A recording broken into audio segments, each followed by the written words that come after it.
हाँ यस, 500 शब्द है 100 की स्पीड से। स्टार्ट। महोदय, कोसी नदी जिसे शोक और दुख का सूचक माना जाता है, इस वर्ष फिर अपने प्रकोप से महान हानि का कारण बनी। अब इस नदी पर काबू पाने और इसकी उपद्रवी लीला समाप्त करने के लिए भी योजना तैयार हो गई है। इस योजना की रूपरेखा तैयार हो चुकी है और निर्माण का काम हाथ में लिया जा चुका है। आशा है इस योजना के निर्माण से बड़े पैमाने पर जनसाधारण को सेवाएं उपलब्ध होगी। जब यह नया परीक्षण सफल होगा तो महान योजनाओं के निर्माण में और भारत की महान जनशक्ति के उपयोग के संबंध में हमारी जानकारी और अनुभव में महत्वपूर्ण वृद्धि होगी।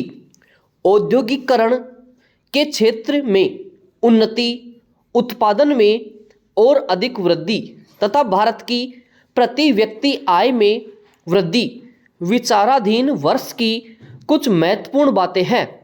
औद्योगिकीकरण के साथ ही रोजगार के क्षेत्र को विस्तृत करने के प्रयत्न भी बराबर जारी हैं।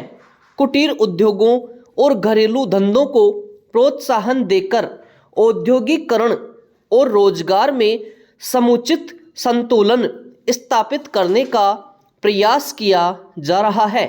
यह बात सभी स्वीकार करते हैं कि यदि भारत के जनसाधारण को उदासीनता और हार मानने की भावना से मुक्त करना है तो बढ़ती हुई बेरोजगारी को दूर करने का उपाय करना होगा। इस दिशा में घरेलू उद्योग धंधे बहुत से लोगों को आंशिक या पूर्ण उपयोगी काम देकर इस समस्या का बहुत कुछ समाधान कर सकते हैं। इसीलिए पंचवर्षीय योजनाओं में पुराने घरेलू उद्योगों को पुनर्जीवित करने और चालू कुटीर उद्योगों को प्रोत्साहन देने की व्यवस्था की जा रही है। विदेशी मामलों के क्षेत्र में हमारी सफलता और भी अधिक है। हमारी नीति, जिसे मैं सक्रिय और स्वदेशीय तटस्थता की नीति कहना चाहूँगा, वास्तविक व्यवहार में किसी भी देश अथवा यहाँ के लोगों को अपना शत्रु न समझने की नीति है। इस नीति के फलस्वरूप हमें विश्व शांति के पक्ष की कुछ सेवा करने का अवसर मिला है। हम प्रसन्न और आभारी हैं कि संसार के राष्ट्रों में भारत का स्थान इतना ऊंचा है।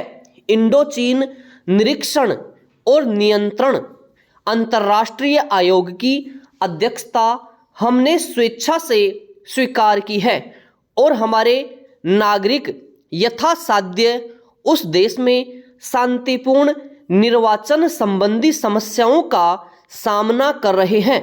हम सभी राष्ट्रीय अथवा अंतर्राष्ट्रीय समस्याओं का निपटारा शांतिपूर्ण ढंग से चाहते हैं। मुझे बहुत प्रसन्नता है कि भारत में फ्रांसीसी बस्तियों की समस्या शांति और सद्भावना के वातावरण में सुलझ सकी है।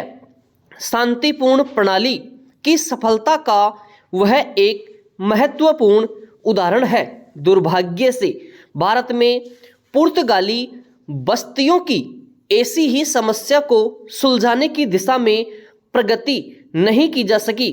मैं आशा करता हूं कि पुर्तगाल इन बस्तियों में रहने वाले लोगों के स्वाधीनता के अधिकार को स्वीकार करेगा और फ्रांस और ब्रिटेन की सरकारों का अनुसरण करेगा। जैसे ही यह वर्ष समाप्त हो रहा है, हम अपने सबसे निकट के पड़ोसी पाकिस्तान के साथ अपने संबंधों में अपने सुखद परिवर्तन देखते हैं।